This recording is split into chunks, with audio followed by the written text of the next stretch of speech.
On attend encore quelques minutes.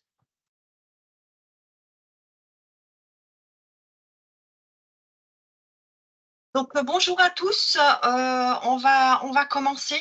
Il est 9h30. On est ensemble jusqu'à 10h30, dernier délai. On va se présenter rapidement. Donc, on va vous demander, s'il vous plaît, de bien fermer vos caméras et vos micros. N'hésitez pas à poser vos questions sur voilà, du côté de la conversation de la réunion. Fabrice va regarder de plus près vos questions au fur et à mesure. On va essayer de trouver des petits moments au fil de l'eau pour pouvoir répondre au moins à une ou deux questions. Donc, n'hésitez pas à liker les questions qui vous semblent les plus pertinentes. Voilà, on les prendra en priorité. Donc, Laetitia Degré, chargée des relations extérieures. Donc, voilà, j'interviens auprès des usagers. On va à votre rencontre pour parler sur différentes thématiques, sujets. Donc, aujourd'hui, on va parler du contrôle URSSAF, hein, parce que c'est vrai que c'est un sujet voilà, qui a été demandé et on peut comprendre.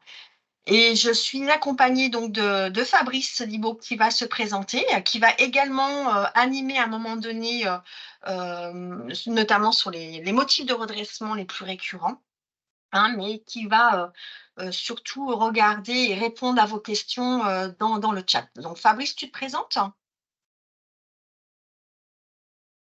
Ton micro, Fabrice.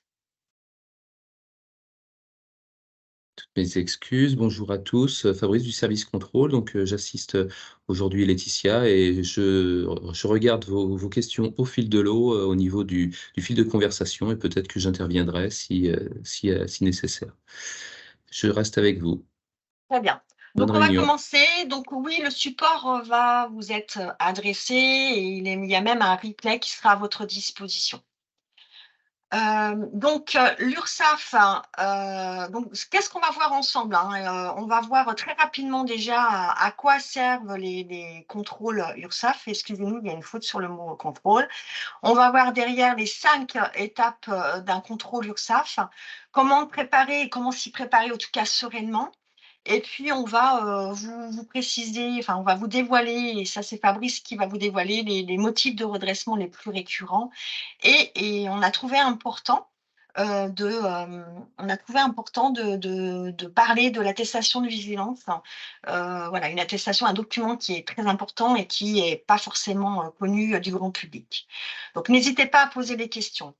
Donc, les cotisations et les contributions sociales, hein, collectées par l'URSSAF, hein, elles sont donc redistribuées et l'objectif, c'est de garantir le financement, hein, de la protection sociale, notamment la retraite, le remboursement maladie, l'accident de travail, les allocations liées à la famille.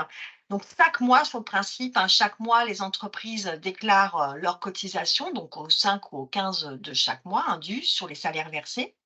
Et ce sont ces informations-là, qui sont transmises, qui peuvent faire l'objet d'un contrôle. Donc, très rapidement, on vous a mis quelques chiffres, concernant la collecte des cotisations, de l'URSSAF Pays de la Loire. On a collecté en 2022 24,1 milliards d'euros. Voilà, donc ce qui représente, à peu près, au niveau national, pour votre information, on a collecté 648 milliards d'euros, et en termes de contrôle au niveau du redressement, ça représente au niveau national 780 millions d'euros de redressement des cotisations dans le cadre notamment de la lutte contre la fraude. Alors, à quoi servent les contrôles, hein? Alors, on a plein de missions, mais aujourd'hui, on va zoomer sur le service contrôle. Effectivement, le contrôle est une mission essentielle, hein, de l'URSSAF. Les personnes en charge du contrôle, donc les inspecteurs, vérifient les bases, le taux et le calcul des cotisations, hein, qui recouvrent au titre des salariés, hein, occupés par des employeurs ou par des travailleurs indépendants, hein, au titre de leurs cotisations personnelles, hein. Mais plus généralement, hein, les contrôles, qu'ils soient sur place ou sur pièce, hein, parce qu'il y a 2 typologies de contrôle, hein, eh bien, le contrôle permet de vérifier l'application des obligations en matière de cotisation et contributions sociales. Les cotisations de sécurité sociale et les contributions, d'assurance, chômage destinées à financer les prestations sociales reposent vraiment sur un système déclaratif. Ça, c'est vraiment important. Donc le contrôle en est donc en fait la contrepartie. Le contrôle, ce qui est important de bien comprendre, c'est que le contrôle va permettre également de garantir l'équité entre les cotisants, entre vous, hein, en recherchant, les éventuelles infractions en matière de simulation d'activité ou d'emploi de salariés et en consolidant, les droits des salariés, hein. Donc ça, tout ça, donc l'objectif, c'est de renforcer, le jeu loyal de la concurrence. Donc le contrôle constitue également, et ça c'est hyper important, c'est sur lequel on va insister, vraiment un moment d'échange avec vous, hein, pour prévenir les difficultés, rencontrées dans l'application de la réglementation, complexe. Donc n'hésitez pas, et ça on va le voir dans les différentes étapes d'un contrôle. N'hésitez pas, voilà, à échanger avec l'inspecteur, voilà, faire part de vos difficultés et c'est vraiment ils ont également une posture de conseil et d'accompagnement pendant, le contrôle. Alors un contrôle, URSSAF dans votre entreprise, hein, c'est aussi appelé, hein, on appelle ça un contrôle, sur place. Donc là, ce qui va être évoqué, c'est vraiment les contrôles hors travail dissimulé. Se déroule de manière, standard, hein, en 5 étapes. La première étape la première étape, c'est bien entendu le jour de la visite, hein, donc le contrôle débute par un échange avec, l'inspecteur, hein, qui a pour objectif d'expliquer la démarche et les différentes étapes du contrôle. C'est également, comme je vous l'ai précisé, vraiment l'occasion de présenter aussi votre entreprise, hein, et son fonctionnement, hein, c'est toujours intéressant. Dans l'étape 2, les documents demandés, pour le contrôle, va permettre à l'inspecteur de mieux, connaître la réalité, de votre entreprise et de s'assurer, de leur cohérence entre les déclarations transmises à l'URSSAF. Donc à la suite de votre échange, hein, avec l'inspecteur, eh bien, il va vérifier les déclarations établies. Donc, c'est bien à cette occasion, voilà, il y a des pièces complémentaires qui peuvent, vous être demandées. Donc, on va voir tout à l'heure la liste des documents qui vous sont demandés. En étape, 3, donc là, on arrive à la fin, des vérifications. L'inspecteur, propose un entretien, on appelle ça un entretien de restitution, hein, afin de vous présenter, ses constats et les suites éventuelles du contrôle. Donc cet échange permet, aussi de discuter des difficultés rencontrées dans l'application des textes, ou lors de l'établissement des déclarations. Donc on insiste beaucoup, n'hésitez pas, lors de cette étape-là, donc d'échanger, hein, et essayer de comprendre, en tout cas les constats qui sont voilà, établis. En étape 4, donc là, c'est, à la suite de cet entretien de restitution, donc l'inspecteur rédige une lettre d'observation, présentant les constats effectués et rappelant, si besoin, la législation applicable. Le contrôle peut aboutir au constat d'une bonne application de la législation. Hein, dans ce cas, et en absence de réponse de votre part, la lettre d'observation constituera le dernier échange entre l'inspecteur et vous, donc en ce qui concerne le contrôle. Il peut aboutir également à des observations pour avenir, hein, donc ça, ce sont des observations sans régularisation, et également à des régularisations de cotisations, donc en votre faveur ou en faveur de l'URSSAF. Ce qu'il faut savoir, c'est que le redressement, c'est tout simplement un rappel de cotisation qui aurait dû être fait au moment où vous avez établi la DSN. Donc, en cas de désaccord, hein, vous avez 30 jours pour apporter les éléments complémentaires, hein, auxquels l'inspecteur est tenu de répondre. Vous avez, sachez-le, vous pouvez demander de bénéficier de 30 jours supplémentaires pour collecter les éléments nécessaires, hein, à votre réponse. En étape 5, et c'est la dernière étape, à la fin on appelle ça du délai, réglementaire, le contrôle se conclut par la décision administrative de l'URSSAF, qui précise donc les éventuelles observations auxquelles vous devez, vous conforter à l'avenir. Également les éventuelles régularisations, qu'elles soient débitrices ou créditrices.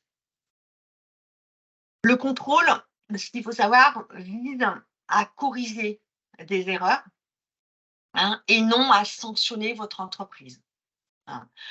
Donc, si vos déclarations erronées ont été faites de bonne foi, vous bénéficierez du droit à l'erreur. On appelle ça le droit à l'erreur, et vous ne ferez dans ce cas l'objet d'aucune sanction, sauf si le redressement est d'un montant élevé. De mémoire, c'est un montant qui doit être supérieur au plafond annuel de la sécurité sociale, qui est de 43 992 € en 2023.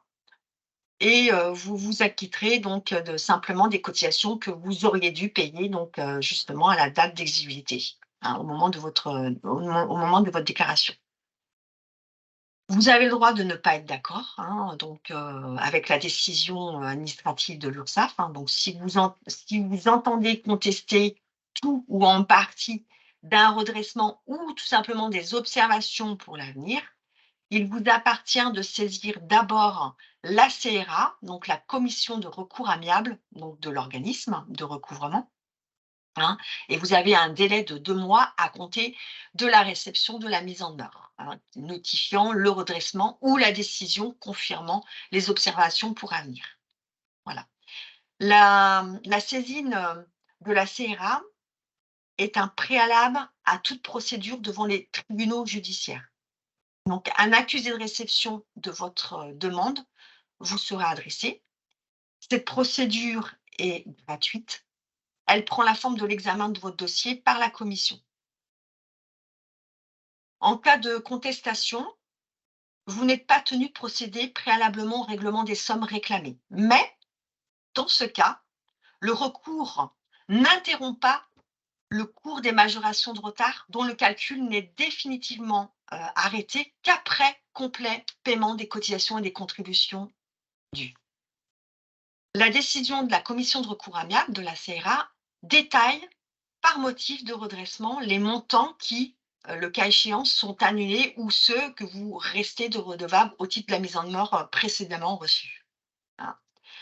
Donc, elle indique également les délais et les voies de recours, hein. Donc, vous pouvez contester la décision de la CRA devant le tribunal judiciaire dans le délai de 2 mois à compter de sa réception. Donc, au-delà de cette décision de la commission de recours amiable, elle deviendra donc définitive. Voilà. Si la CRA ne vous a pas répondu dans le délai de 2 mois qui suit la réception de votre demande, vous pouvez considérer votre demande comme rejetée et saisir sans attendre le tribunal judiciaire. Dans ce cas, si la décision explicite de la commission vous parvient avant le procédé du jugement, vous n'avez pas à saisir une nouvelle fois le tribunal si vous n'êtes pas d'accord avec cette décision. Voilà. Donc voilà les voies de recours possibles, hein, si vous n'êtes pas d'accord avec la décision administrative de l'URSSAF. Est-ce que, avant de continuer, Fabrice, si tu pouvais ouvrir le micro, est-ce qu'il y a déjà des questions? Au moins une question sur lequel on peut déjà, dès à présent, apporter une réponse. Alors pour l'instant, une seule question. Il m'a été demandé si le support serait envoyé, donc j'ai répondu que le temps d'information ferait l'objet d'un replay. Voilà, je crois que et puis c'est tout. D'accord. Alors, c'est vrai que le contrôle, et on le comprend très, très bien, c'est un moment qui n'est pas facile à gérer, à vivre. Donc on a vraiment, souhaité aborder avec vous, comment, vivre, en tout cas le plus sereinement, ce contrôle, hein. Donc l'objectif, c'est toujours d'anticiper le plus possible pour pouvoir mieux vivre le contrôle.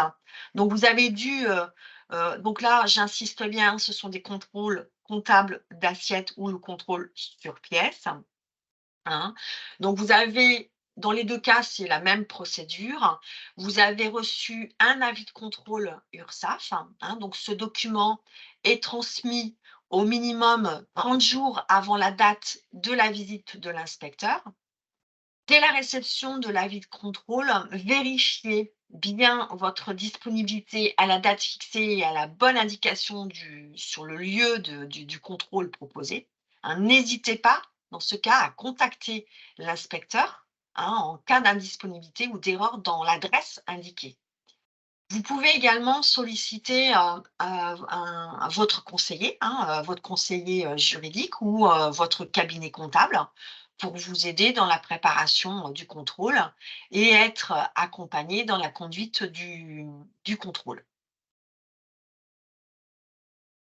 Alors voici la liste des documents à préparer, hein, qui est donc précisée sur l'avis de contrôle, hein, et qui est donc à présenter le jour du contrôle. Donc, pensez à anticiper leur préparation, hein, car le contrôle remonte sur 3 années civiles, hein, et certaines données peuvent être archivées ou classées chez un tiers, par exemple, hein. Donc là, sur la slide, hein, au niveau comptable, vous avez, voilà, ça va on peut vous demander, on vous demande, hein, ce sont des documents vraiment standards, le bilan, grand livre comptable, balance comptable, fichier des écritures comptables. Au niveau social, eh bien les déclarations sociales nominatives, les bulletins de salaire, dossier du personnel, les contrats de travail, des DPAE, hein, ça peut être les DPAE. Au niveau fiscal, les liasses fiscales et les avis d'imposition. Bien entendu, vous le savez, hein, tous les justificatifs de frais, hein, les notes de restaurant, les certificats d'immatriculation, des véhicules et aussi, ce qui est important, c'est de bien conserver les factures des sous-traitants et les honoraires, hein, ou les factures émises par un travailleur indépendant. Soit, dans le travailleur indépendant, il y a les micro-entrepreneurs, parce qu'on sait que vous faites aussi de plus en plus appel à des entreprises, mais aussi à des micro-entrepreneurs. Donc, gardez bien tous ces justificats-là, donc justifiant son chiffre d'affaires ou de ses recettes. Donc ça, c'est une liste indicative, hein, et certaines alors, il se peut que certaines appellations de documents qui sont listés, peuvent ne pas s'appliquer à votre situation. Donc là, pas de panique, n'hésitez surtout pas à solliciter encore une fois l'inspecteur, hein, par mail, hein, afin, d'éclaircir la demande, si besoin ou avoir voilà, des informations complémentaires déjà à ce stade-là. N'hésitez surtout pas à contacter les inspecteurs. Ils sont là vraiment pour vous répondre et surtout aussi vous rassurer, hein. Donc les copies de ces éléments, y compris, lorsqu'il s'agit des fichiers dématérialisés, peuvent être analysés en dehors de vos locaux, hein, afin d'en faciliter l'exploitation et surtout, aussi réduire le temps de présence de l'inspecteur dans votre établissement, hein. Donc avec, votre accord, bien sûr, avec votre accord, les documents originaux peuvent également être exploités à l'extérieur de vos locaux. Bien entendu, avec votre accord. Heu, L'URSSAF, hein, dans vos locaux, encore une fois, est vraiment, l'occasion de dialoguer avec l'inspecteur, hein, donc n'hésitez pas, encore une fois. Un contrôle, je dirais qu'un contrôle bien préparé, va vous permettre de l'aborder le plus sereinement et à l'inspecteur de limiter la durée de son intervention. Fabrice, est-ce qu'à ce stade-là, parce que je vois qu'il y a des choses qui se passent dans la conversation, est-ce qu'à ce stade-là, on peut prendre une question? Alors, il nous était demandé, si, des documents peuvent être, fournis sur support dématérialisé ou alors uniquement, sur papier. Donc, j'ai répondu qu'effectivement les documents peuvent être, remis sur support dématérialisé, pour des raisons de facilité, mais que de toute façon au niveau de l'utilisation, effectivement vous verrez avec l'inspecteur, les informations qui sont sur support dématérialisé pourront, vous être envoyées et elles seront détruites par l'inspecteur, après traitement. Au niveau des contrôles, on me demande si les contrôles sont toujours suivis d'une lettre d'observation. Oui, il y a toujours une lettre d'observation qui est adressée, qui est alors parfois, la lettre d'observation mentionne qu'il n'y a aucune anomalie, hein. Donc, peut y avoir comme l'a dit Laetitia, des observations pour l'avenir ou alors des régularisations qui peuvent être débitrices ou créditrices, mais il y a toujours, ne serait-ce que pour dire qu'il n'y a rien à signaler, une lettre d'observation qui fait suite aux vérifications. Et Parfait. une autre question, on me posait la question, parce qu'il y a de plus en plus de campagnes de fiabilisation qui sont faites à partir des DSN, donc qui sont faites par les services. Donc effectivement, lorsqu'il y a des données discordantes qui sont relevées au niveau des DSN, vous pouvez recevoir des courriers qui vous indiquent bon, bah, qu'il y a des choses qui sont sans doute à rectifier, qui attirent votre attention sur ces anomalies. Mais cette fiabilisation qui est faite sur les données ne remplacera jamais les contrôles sur place parce que au niveau des données, nous voyons que les données que vous avez saisies, alors que l'inspecteur, en se rendant sur place dans votre entreprise, peut voir si au niveau des documents de paye, au niveau des documents comptables ou autres documents, il y a bien une correspondance avec justement les données que vous avez mises sur la DSN. Donc la fiabilisation DSN et le contrôle URSSAF sont deux choses qui sont complémentaires, qui viennent se compléter l'une l'autre.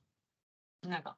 Voilà Alors ce qu'on pourrait dire à ce on va stade. reprendre, d'accord, on va reprendre. Il y a d'autres questions, vous inquiétez pas, on va y répondre. De toute façon, on va répondre à toutes les questions, mais on essaye, voilà, pour que ça soit plus fluide au niveau du webinaire, voilà, de prendre quelques questions, voilà, à l'intérieur du déroulement en tout cas au niveau des contenus.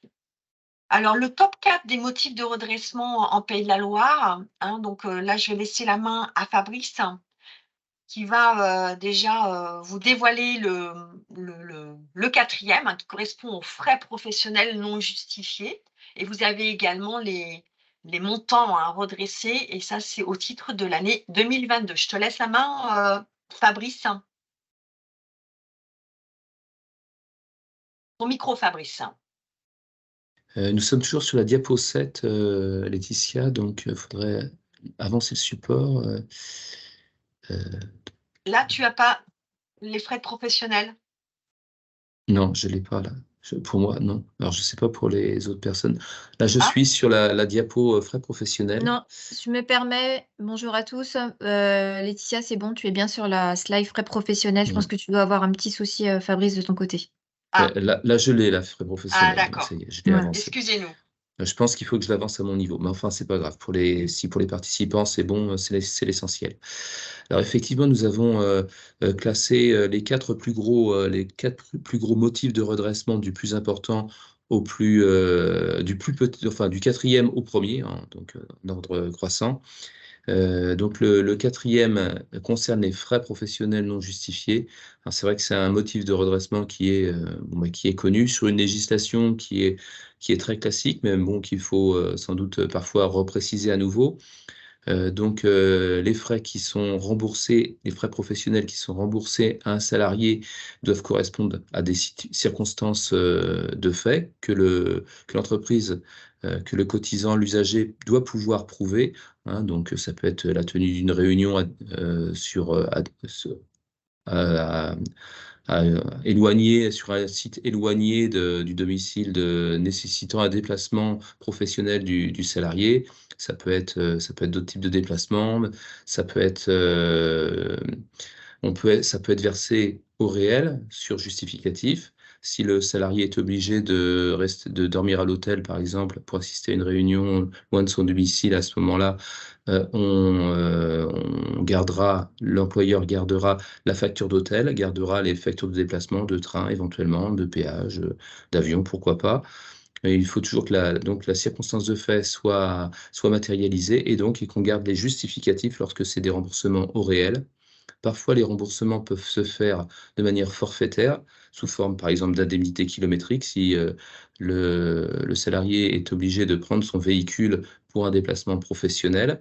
Donc là, il faut pouvoir justifier de la puissance fiscale du véhicule, puisque la limite maximale admise en termes de remboursement de frais professionnels est déterminée pour les indemnités kilométriques en fonction de la puissance du véhicule. Et puis, effectivement, on garde aussi un justificatif des kilomètres parcourus en indiquant où se trouvait la réunion, où se trouvait le client qui a été visité, enfin tout ce qui a pu faire l'objet d'un déplacement, et de façon à justifier le nombre de kilomètres, qui permettra aussi d'expliquer pourquoi ce montant a été versé aux salariés. D'autres frais peuvent aussi être versés de manière forfaitaire, peuvent être remboursés de manière forfaitaire, comme des dépenses de restauration aussi. Dans ce cas-là aussi, on garde la preuve de la nécessité pour le salarié de manger au restaurant sur cette journée-là. Et puis, il ne faut pas dépasser les limites qui sont déterminées en fonction du type de remboursement forfaitaire. Bon, il y a des limites pour les découchés, il y a des limites aussi au niveau forfaitaire pour les repas. Donc, il faut rester toujours dans les limites des barèmes qui sont fixés.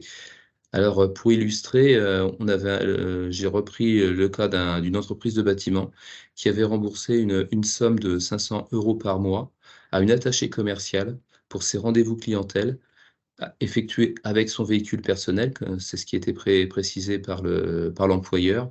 Mais en fait, l'entreprise n'a pu produire ni les relevés de kilomètres, ni les plannings, ni les agendas de la personne. Donc, nous avions aucun élément qui nous permettait de vérifier si ces 500 € étaient justifiés. Et donc, dans ces cas-là, nous réintégrons donc les montants injustifiés dans l'assiette des cotisations et nous les reprenons comme si c'était des salaires. Nous calculons les cotisations comme si c'était des salaires. Parfait. On va passer au top 3. Voilà. Voilà. Le top 3, c'est vrai que... Donc, ce sont les revenus non déclarés des travailleurs indépendants.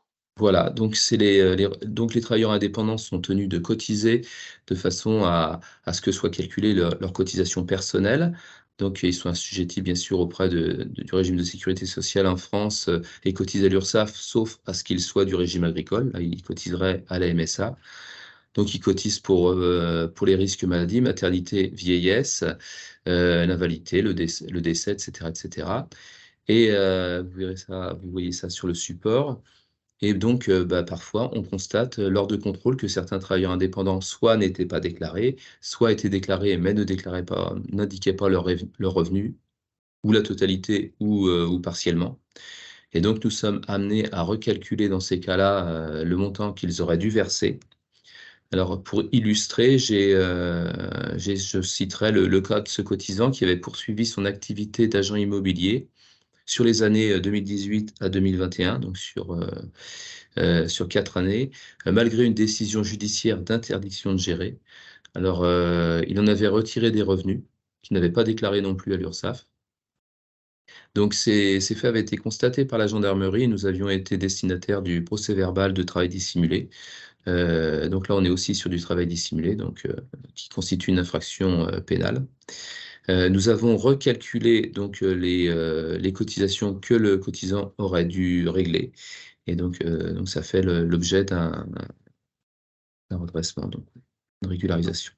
Donc là, ce qui est important sur ce motif de redressement, c'est vrai que la conséquence de la non-déclaration des revenus ou du chiffre d'affaires pour un micro-entrepreneur, bien entendu, il y a un enjeu hein, au niveau du financement de la sécurité sociale, mais c'est surtout que pour le travailleur indépendant, bien entendu, il y a une conséquence assez grave, c'est qu'il n'a pas de couverture sociale. Mmh. Donc ça, c'est vraiment important de bien le comprendre, hein, les conséquences qu'il peut y avoir même pour vous-même, pour votre protection sociale. Mmh. Concernant le top 2, la régularisation générale des cotisations patronales, hein, donc un motif de redressement important. Oui. Alors donc, la réduction générale des cotisations patronales donc est calculée en fonction du montant des rémunérations du salarié, en fonction aussi du nombre d'heures et donc elle est calculée si le salaire horaire ne dépasse pas soit 60 n'est pas supérieur à 1,60 par rapport au SMIC Et donc, cette formule de calcul intégrant différents paramètres, comme je l'ai dit, le salaire brut, les heures, pour peu qu'un des paramètres soit erroné au niveau de la saisie dans la DSN ou de la saisie dans le logiciel, bon, on peut avoir des anomalies. Sachant qu'il faut aussi, dans le calcul, tenir compte des périodes d'absence, des entrées et sorties en cours de mois, de l'impact de régularisation de salaire. Donc effectivement, bon, il y a différentes choses qui font que parfois, enfin, assez régulièrement, on constate des anomalies. C'est souvent des erreurs qui sont liées à des paramétrages de logiciels ou à des erreurs de saisie. Donc c'est pas souvent, la plupart du temps, c'est pas des erreurs volontaires. Il y a pas, la bonne foi du cotisant est rarement mise en cause dans ce genre d'anomalie-là, mais bon, malgré tout, il convient, par équité de traitement avec les autres cotisants, il convient de redresser. Et donc, c'est effectivement le deuxième motif de redressement au niveau de la région sur 2022. Merci Fabrice. Alors le top 1,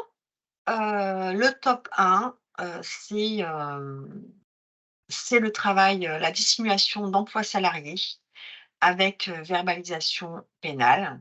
Hein, donc, je te laisse la main, Fabrice, pour évoquer le sujet. Voilà, donc, comme vous le savez, effectivement, un employeur doit absolument déclarer ses salariés et déclarer la totalité des salaires et des heures qui sont réglées. Et donc, en cas de dissimulation d'emploi salarié, donc, on peut se voir donc verbaliser au titre du travail dissimulé et on peut se voir réclamer les cotisations qui auraient dû être réglées si les salaires avaient été bien déclarés dès le départ. En cas de procès-verbal pénal, on peut revenir aussi jusqu'à 5 ans en arrière. Alors qu'en l'absence de procès-verbal pénal, on ne revient que sur 3 années en arrière. Donc, à savoir aussi que la personne qui ne déclare pas son personnel encourt, en plus des risques pénals, des risques, je dirais additionnels, tels que les annulations d'exonération et de réduction de charges qu'elle aurait pu déjà appliquer sur la période de travail dissimulé. Elle encourt aussi des majorations spécifiques en cas de travail dissimulé, dès lors qu'il y a un procès-verbal qui est établi. Alors ça peut aller en fonction de la gravité des manquements, ça peut aller jusqu'à 40% et même au-delà s'il y a des récidives. Et à savoir aussi que le donneur d'ordre de la personne qui a été verbalisée peut aussi se voir réclamer des sommes et se voir annuler une partie des exonérations qu'il appliquait. Donc les sanctions sont lourdes en termes de travail dissimulé, dans la mesure où c'est un fléau important qui nuit à beaucoup de choses, hein, puisque en cas de travail dissimulé, on voit bien qu'il y a une équité de traitement entre ceux qui règlent leurs charges sociales normalement et ceux qui n'en règlent pas, bien évidemment. Donc, première chose, les droits des salariés ne sont pas calculés et si à un moment donné, ils tombent malades ou ils sont au chômage ou au moment de leur retraite, ils peuvent se voir pénalisés par les manquements de leur employeur. Et puis, effectivement, il y a le financement de la protection sociale qui en pâtit. Donc c'est pour ça que nous essayons de lutter le plus efficacement possible contre ce fléau et de faire cesser les fraudes et de réclamer les sommes qui n'ont pas été réglées. Donc on va prendre, alors il y a évidemment, ça ce sont les redressements débiteurs. Bien entendu, vous l'avez entendu, il y a également des redressements créditeurs. Et le motif de redressement pour les crédits, en tout cas le plus récurrent, c'est sans surprise la réduction générale des bas salaires. Voilà, le problème de paramétrage, ça va dans les deux sens. On va peut-être prendre une ou deux questions à ce stade-là, Fabrice, si tu veux bien, parce qu'il y a beaucoup de questions.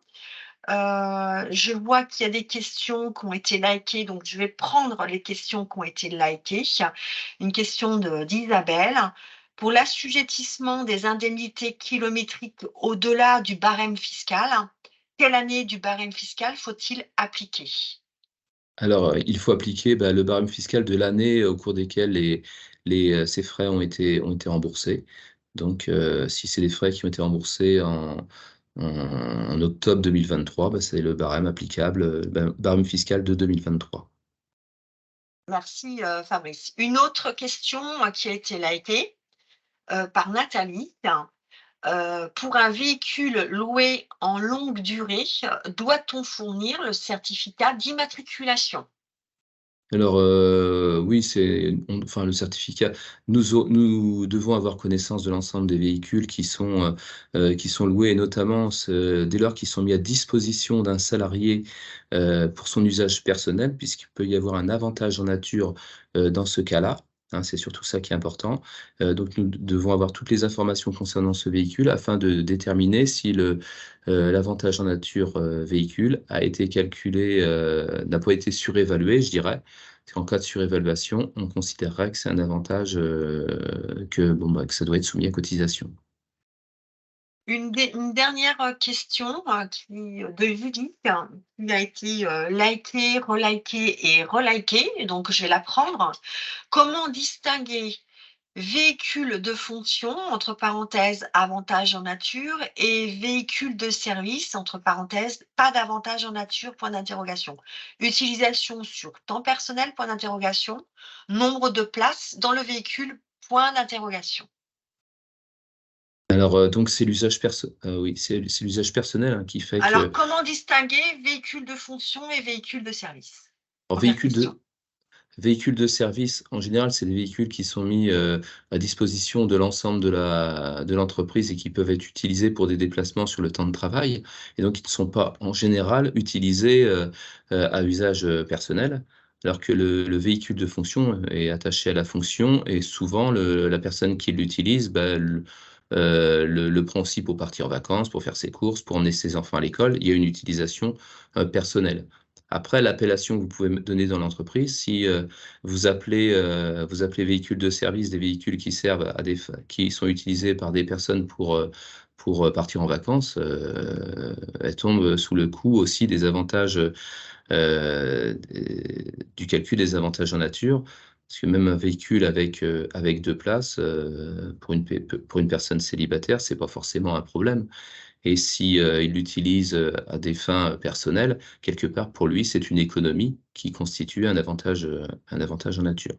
Alors, on a tendance à les négliger lorsqu'effectivement c'est vraiment des véhicules très utilitaires, parce qu'on suppose qu'ils ne sont pas utilisés pour justement des fins personnelles. Mais bon, faites attention tout de même à ça. Ça peut dépendre vraiment, oui, de la nature du véhicule, hein. Véhicules de commerciaux ou des véhicules vraiment de quelqu'un qui fait de la, comment dirais-je, des réparations, enfin enfin vraiment, il y a véhicules de service, il y a véhicules utilitaires, enfin il y a différentes choses. Si on veut rentrer dans les détails, on a même des cas où il y a des garagistes qui remplacent les 2 places arrière, qui remplacent, je dirais, qui remettent une banquette à l'arrière de façon à ce que les personnes puissent l'utiliser vraiment à titre personnel, et ça se rencontre fréquemment, et du coup, le véhicule qui est, a priori un véhicule utilitaire, devient un véhicule, des fois tout à fait normal. Donc bon, faut être vigilant par rapport à ça. Bon. Alors, juste une petite question, la dernière question, parce il y a beaucoup de questions, mais qui va compléter la précédente. C'est une question de Bérangère. Peut-on rentrer chez soi le soir avec un véhicule de service? Est-ce qu'on peut rentrer chez soi le soir avec un véhicule de service? Alors là, faut vraiment, là aussi, comment dirais-je? Examiner les conditions d'activité de la personne. Si c'est une personne qui est sédentaire, qui revient du travail tous les soirs avec un véhicule de service quelque part, c'est quelque chose, c'est un avantage qui lui permet effectivement de profiter de ce véhicule, à des fins personnelles. Par contre, si c'est une personne qui est en déplacement et qui, plutôt que de ramener le véhicule, à l'entreprise, heu s'arrête chez elle par commodité, on l'apprécie de manière totalement différente, quoi. On a notamment s'il y a des difficultés de stationnement devant l'entreprise, enfin bon, là, il y a beaucoup de choses, c'est très difficile de donner une réponse générale. Il faut vraiment voir, là aussi, s'il y a vraiment D'accord. un avantage pour le salarié, qui peut être considéré comme un avantage en nature si il ne participe pas financièrement s'il ne verse pas une contrepartie sous forme d'une participation financière. Alors justement, parce que là, c'est ce que tu disais, Fabrice, c'est, voilà, en fonction des situations, c'est parfois du cas particulier, donc Mmh. n'hésitez pas à formaliser, vos questions, sur un point précis via le rescrit social, hein. Vous connaissez certainement le rescrit fiscal, mais il existe également le rescrit social qui va vous permettre, d'avoir une réponse par écrit par le service juridique et qui est opposable lors d'un contrôle. Voilà. Vous pouvez également, parce qu'il y a des voies de recours directes, formaliser toute demande sur, la législation via votre compte en ligne, également, et vous avez une réponse par écrit et également, opposable lors d'un contrôle. Donc n'hésitez pas, à utiliser ces services qui sont gratuits, qui va permettre de sécuriser les bonnes pratiques par rapport, de la législation, par rapport, à votre situation. Oui, On mais va attendez, continuer, il y a plein de questions, mais on va continuer voilà. parce qu'on n'a pas tout à fait fini. Merci Fabrice. Alors, on a voulu, terminer sur, ce volet, qui nous semblait vraiment important, et c'est vrai qu'on se rend compte, que, de plus en plus d'entreprises, font appel à un sous-traitant ou à une entreprise prestataire, donc, voilà, il y a des points de vigilance à avoir. Donc, vous avez recours à un tiers pour l'exécution d'un travail ou d'une prestation de service ou d'un acte, commercial, en tant que donneur d'ordre, parce que vous devenez un donneur d'ordre, vous êtes un maillon essentiel de la lutte contre le travail dissimulé et vous êtes soumis à une obligation de vigilance vis-à-vis de vos sous-traitants, hein. Donc, vous, donneur d'ordre, c'est soit un particulier ou une entreprise, qui commandite le projet et en confie la réalisation à un professionnel. Le co-contractant, c'est-à-dire c'est le professionnel, qui exécute le contrat, il peut, être établi donc en France et à l'étranger. Donc là, point de vigilance, vous devez, en tant que donneur d'ordre, demander une attestation de vigilance. Cette attestation de vigilance permet au co-contractant d'attester auprès de vous, du donneur d'ordre, qu'il est bien à jour de ses obligations sociales. C'est-à-dire qu'il a bien fait les déclarations et le paiement de ses cotisations et contributions sociales, donc qu'il est bien à jour de ses cotisations. Donc la fourniture de l'attestation de vigilance est obligatoire pour tout contrat d'un montant minimum global de 5 000 € hors taxe. Le co-contractant, c'est-à-dire votre client, ou le prestataire, le sous-traitant, doit réaliser sa demande d'attestation en ligne via son compte en ligne sur le site URSSAF. Le donneur d'ordre doit, vous voyez les obligations, doit demander à son co-contractant de lui fournir une attestation de vigilance dès la conclusion du contrat, puis tous les 6 mois jusqu'à la fin de l'exécution du contrat. Donc, elle est valable 6 mois. Et un document attestant de son immatriculation. Donc, ça peut être un extrait CABIS ou une carte répertoire des métiers. Deuxièmement, vous devez vérifier, en tout cas, on vous invite, excusez-moi, on vous invite de vérifier la validité du document et l'authenticité de l'attestation de vigilance. Pour cela, on vous donne rendez-vous sur le site ursaf.fr dans la rubrique outils en ligne où vous pouvez vérifier l'attestation munie du code de sécurité qui figure sur ce document-là. C'est simple et instantané et vraiment important de faire les démarches, et ça, on va vous expliquer pourquoi. Et troisièmement, bien vérifier à partir des informations de l'attestation de vigilance la capacité du co-contractant d'assumer la charge de travail faisant l'objet du contrat, en termes notamment de RH.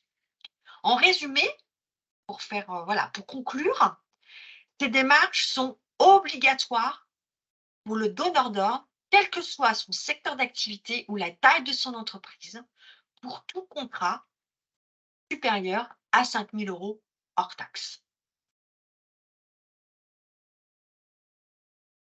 Alors, le donneur d'ordre s'engage, engage ses responsabilités civiles et pénales en cas de constat de travail dissimulé. J'insiste, en cas de constat de travail dissimulé. Il peut être solidairement tenu de régler les cotisations sociales, les majorations de redressement et les pénalités et les majorations dues pour le concontractant en infraction. C'est ce qu'on appelle la solidarité financière. Donc, s'il est reconnu pénalement responsable, le donneur d'ordre risque jusqu'à 3 ans d'emprisonnement et 45 000 € d'amende, et s'il est un travailleur indépendant, et 225 000 € d'amende s'il est une entreprise. D'où l'importance, on insiste, et c'est assez méconnu, avant ça s'appelait une attestation de marché public. Demandez, si vous sous-traitez, si vous faites appel à une entreprise prestataire, demandez une attestation de vigilance qui va vous permettre de vous couvrir au cas où le co-contractant aurait un procès verbal, travail dissimulé en cours. Voilà, c'est un point qui nous semblait vraiment important. Je ne sais pas si vous aviez connaissance de tout ça, mais qui était vraiment important, et surtout que vous pouvez surtout vérifier l'authenticité du document sur le compte, sur le site ursaf.fr.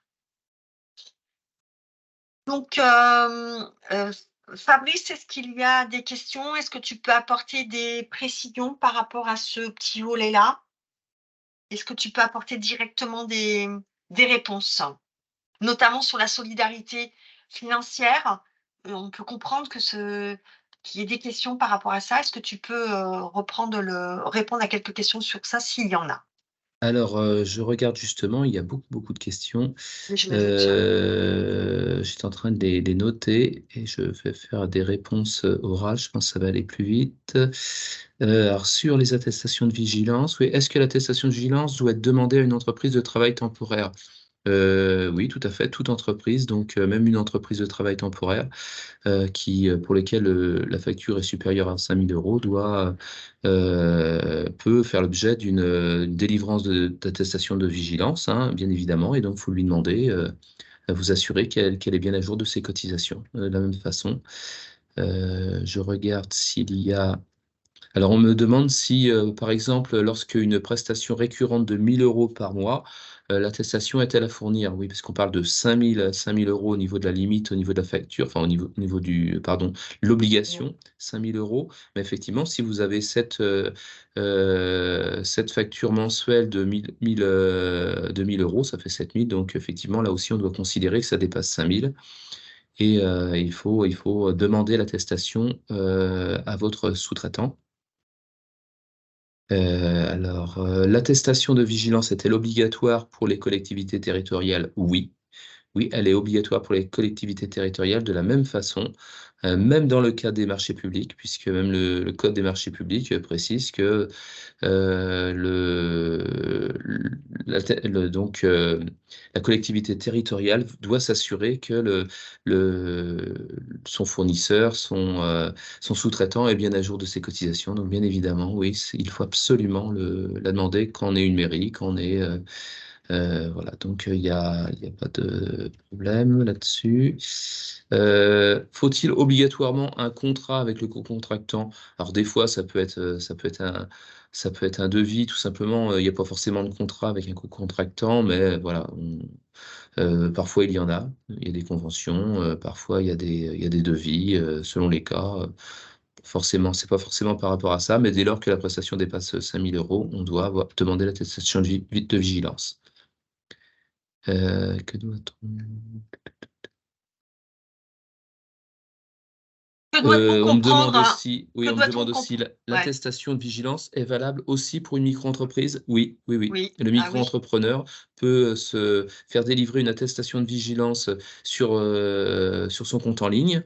Hein, donc, lui aussi peut être tenté parfois de ne pas régler toutes les cotisations.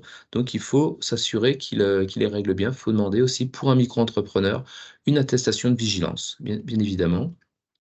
Alors, juste pour préciser quand même, parce que vous le savez, il y a des entreprises, voilà, qui qui ont voilà, des difficultés financières. À partir du moment où elles ont déclaré les salaires ou déclaré le chiffre d'affaires pour un micro-entrepreneur, mais qu'elle n'est pas en capacité de payer, à partir du moment où elle a demandé des délais, donc l'attestation de vigilance, à partir du moment où elle respecte le moratoire, hein, les délais, il aura le droit, enfin, l'attestation de vigilance sera à sa disposition. Ça ne remet pas du Oui, tout en cause les accords qu'il y aurait eu avec, oui. le co-contractant. Il n'y a pas de souci. Que doit-on comprendre avec la capacité RH, Fabrice? Alors je ne sais pas à quoi ça fait référence en fait, cette capacité RH? C'était dans quel Si, diapositive? si, C'était c'était la capacité RH, c'était là le 3 points, capacité de co-contractant d'assumer la charge de travail faisant l'objet du contrat en termes de ressources humaines ah oui. notamment. Oui, Bah, effectivement, si vous avez, un chantier qui nécessite la présence de 10 ouvriers, vous avez pu constater, même quand l'entreprise, s'est déplacée, qu'il y avait une équipe, assez importante, mais qu'au niveau de l'attestation vigilance, vous voyez que l'attestation n'a que un ou 2 salariés. Bah, il faut vous lui demander à votre contractant comment il fait avec 2 salariés pour, arriver avec une équipe de 10. Et alors bon, c'est pas forcément, peut-être qu'il a eu recours à du travail intérimaire. Il a peut-être embauché entre-temps, depuis les dernières déclarations URSSAF, il a peut-être embauché une équipe de 8 ou 10 personnes, c'est possible aussi. Donc ça ne veut pas forcément dire qu'il ne déclare pas son personnel. Par contre, il est nécessaire dans ce cas-là, dans la mesure où il y a une incohérence entre les faits et puis ce qui figure sur la déclaration, bah, de lui poser la question, de s'interroger par rapport à ça. Enfin, il peut éventuellement, alors s'il a fait des embauches, il peut vous fournir les récépissés de déclaration d'embauche.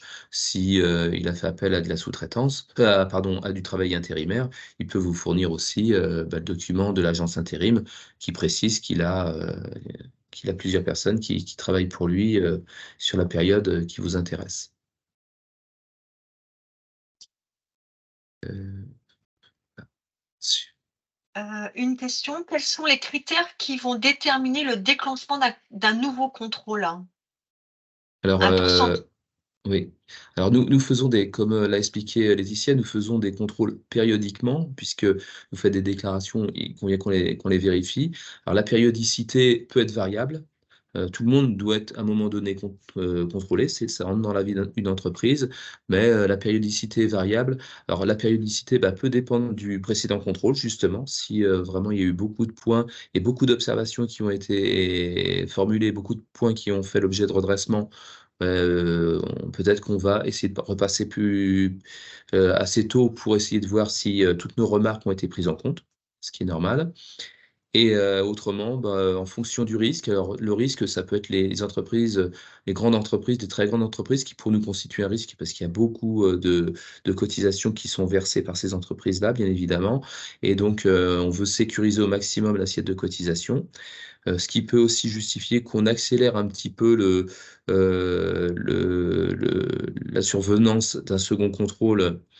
Bah, c'est par exemple si, l'entreprise fait partie d'un secteur, d'activité un petit peu avec des complexités liées à la législation ou liées à un secteur géographique particulier, notamment je pense aux zones franches urbaines ou, qui peuvent faire l'objet des fois qui faisaient l'objet avant parfois de contrôles parce que, bah, effectivement, il fallait s'assurer que les conditions étaient bien remplies pour bénéficier de ces exonérations. Peut y avoir, oui, enfin bon, différents critères qui peuvent faire qu'on considère qu'à un moment donné, il y a un risque un petit peu plus important sur une entreprise que sur une autre. Mais bon, dans l'ensemble, de toute façon, les contrôles, touchent toutes les entreprises. Alors on a une question, Fabrice, Mmh. sur, les 5 000 € hors Oui. taxes, si c'est par an. Voilà, je pense qu'il faut qu'on soit un peu plus précis. Est-ce que, c'est sur une année civile? C'est ça qu'ils ont besoin de savoir, Fabrice. Oui, on va considérer que c'est sur une année civile, oui. Mmh, Vous avez voilà. quelqu'un qui fait par exemple, oui, une entreprise de nettoyage qui intervient donc, dans votre entreprise. pour lesquels effectivement vous avez une facture qui tombe tous les mois. Effectivement, si on a 300 € par mois, ça fera pas 5 000. L'attestation de vigilance n'est pas obligatoire. Par contre, ça peut être aussi une habitude, même si ça dépasse pas 5 000, de demander l'attestation de vigilance à tous ses sous-traitants et en se disant finalement, bah, comme ça, je participe quelque part je me garantis en tout cas, on parle beaucoup de RSO notamment, de la responsabilité sociétale des organismes actuellement. C'est bien aussi de s'assurer, que tout le monde respecte bien les règles du jeu et ça me choque pas moi qu'une entreprise, même s'il y a pas 5 000 € de facture, s'assure que son sous-traitant, respecte bien les règles du jeu. Qu'est-ce qu'on entend par solidarité financière? C'est quoi l'enjeu pour le donneur d'ordre? Alors, la solidarité financière, c'est un système qui fait que si, votre sous-traitant est verbalisé au titre du travail dissimulé, c'est-à-dire qu'il n'a pas payé et puis s'il n'a pas payé ses cotisations, vous pouvez être tenu pour responsable solidairement, c'est-à-dire on peut vous demander de payer à sa place, si vous n'avez pas été vigilant. Donc, il y aura un prorata qui sera fait. S'il avait, une dizaine de donneurs d'ordre, vous aurez pas tout à payer, tout ne vous sera pas réclamé. Vous aurez sans doute qu'un dixième de la dette qu'il a auprès de l'Urssaf. Mais c'est jamais une bonne nouvelle que d'avoir, alors qu'on avait payé, sa facture, au sous-traitant, de se voir rappeler par l'Urssaf pour payer à sa place à la place du sous-traitant des charges sociales que vous n'aviez pas budgétées au départ, bien évidemment, puisque vous ne comptiez pas avoir ce genre de mésaventure-là. Donc, je pense qu'on a fait le tour des questions. Il y en a encore d'autres. Donc, concernant l'attestation de vigilance, sachez que vous pouvez aller sur le site URSSAF. Il y a une mine d'informations et c'est assez détaillé sur l'attestation de vigilance. Encore une fois, sur le site URSSAF, vous pouvez vérifier une attestation pour vérifier son authenticité. Vous avez également, et c'est extrêmement bien expliqué, pour conclure, vous avez une chaîne YouTube, l'actu des URSSAF. En fonction de votre profil, il y a une mine d'informations, des petits tutos de 2 minutes ou même des petites conférences sur plein de sujets, notamment sur l'attestation de vigilance. Donc moi, je vous invite à écouter ces petits tutos à tête reposée sur l'actif des URSSAF, sur la chaîne YouTube. Il y a vraiment une mine d'informations et vous allez découvrir plein de choses. Oui, Voilà. j'ai d'autres questions, Oui, toujours sauf sur l'attestation de qu'il est vigilance. 28, tu as plus D'accord. que 2 minutes. Oui. Oui, si l'entreprise, ne peut pas vous fournir l'attestation de vigilance, à la question posée: «Faut-il mettre fin au contrat?» Oui, Ah oui. vous devez mettre fin au contrat. Vous pouvez laisser quelques jours pour qu'éventuellement elle prenne contact avec l'Urssaf et obtienne un délai, mais passé ces quelques jours, il faut lui dire que la coopération est rompue. Et peut-on demander, une attestation de vigilance chaque année au bilan pour valider l'ensemble de l'année? Non, c'est tous les 6 mois. Il faut toujours avoir une attestation de vigilance qui date de moins de 6 mois. Donc, il faut demander les attestations tous les 6 mois et pas tous les ans. De toute Et on ne peut façon, pas quand vous valider faites a posteriori ouais. C'est, De toute façon, si vous allez vérifier l'authenticité du document et que ça a dépassé les 6 mois, vous avez un message comme quoi l'attestation est périmée. Voilà. Donc, de toute façon, un co-contractant qui ne veut pas vous donner l'attestation, c'est que peut-être il n'est pas à jour de ses cotisations, tout simplement. oui. Hein, les co-contractants ont d'office, quand ils sont déclarés et à jour de leurs cotisations, ont l'attestation fiscale, l'attestation de vigilance dans leur compte en ligne. Ils ont juste à le télécharger et à vous le transmettre. Donc, on a fait le tour, on va conclure. Il est 10h29. Il y a beaucoup de questions. Sachez de toute façon que vous allez avoir un replay de, voilà, de ce webinaire. On va, je ne sais pas de quelle manière, Virginie, est-ce que tu peux reprendre la main? pour savoir comment répondre à toutes les questions qu'on n'aurait pas pu apporter de réponse au niveau du timing. Virginie, est-ce que tu peux reprendre la main? Comment ça se passe? Oui, bonjour à tous. Donc en effet, comme l'a précisé Laetitia, l'ensemble donc des replays qui vous sont proposés cette semaine et les diaporamas, donc vous pourrez en bénéficier en vous connectant sur le site Net Entreprise dans la rubrique comités régionaux, et vous aurez une sous-rubrique replay de webinaire. Vous pourrez prendre Virginie, on connaissance. t'entend pas. Ah, vous m'entendez pas? Ça y est, c'est bon. Ah. Donc, je précisais que l'ensemble des webinaires voilà, et des diaporamas seront à disposition sur la page dédiée du site Net Entreprise. Donc, dans la rubrique comités régionaux et la sur-rubrique replay de webinaire. Vous aurez donc la possibilité de consulter les réponses apportées par les experts voilà, de ces webinaires. Donc, je vous inviterai en effet à pouvoir vous y rendre. 19 webinaires proposés cette semaine, 3 webinaires en effet proposés par l'URSSAF sur différentes thématiques et par l'ensemble donc des organismes de la protection sociale. Pour toute question plus personnelle, puisque j'ai vu dans la zone conversation qu'il y avait des interrogations, je vous inviterai à poser votre question via votre espace sécurisé. Et en fonction de la nature de votre demande, donc, elle sera réorientée vers l'expert compétent, le service compétent. Virginie, pour finir, les replays sont disponibles sur quelle durée, s'il te plaît? Alors, pour le moment, on n'a pas de durée de mentionner, plusieurs mois en tout cas. Voilà, après, en fonction en effet de l'évolution de la réglementation pour chaque partenaire, certains replays pourront être amenés à être supprimés si toutefois la réglementation a trop évolué. Merci beaucoup. On va écouter, voilà, j'espère que ça a répondu en tout cas à vos attentes. Voilà, on espère également que c'est un peu plus clair pour vous. N'hésitez pas à consulter les sites URSSAF où vous avez une mine d'informations, l'actu des URSSAF également sur la chaîne YouTube et évidemment sur le site que vient d'évoquer Virginie, où vous allez retrouver tous les replays. Merci Un grand Laetitia. Est-ce que merci. tu peux passer, s'il te plaît, sur la dernière slide pour Oui, oui, oui. bénéficier, voilà, je vous remercie de pouvoir nous Ah oui, adresser votre avis pardon. voilà, sur ce webinaire. Alors, un sujet voilà, qui attire beaucoup, sur lesquels il y a beaucoup de questions. Donc, on en a bien conscience, c'est la raison pour laquelle on a choisi cette thématique aujourd'hui. Donc, si vous pouvez, en 2 petites minutes, Oui. répondre voilà, à ce questionnaire, un grand merci à tous. Merci beaucoup. Bonne Au journée à revoir. tous. Bonne Merci. Au journée. revoir. Bonne journée.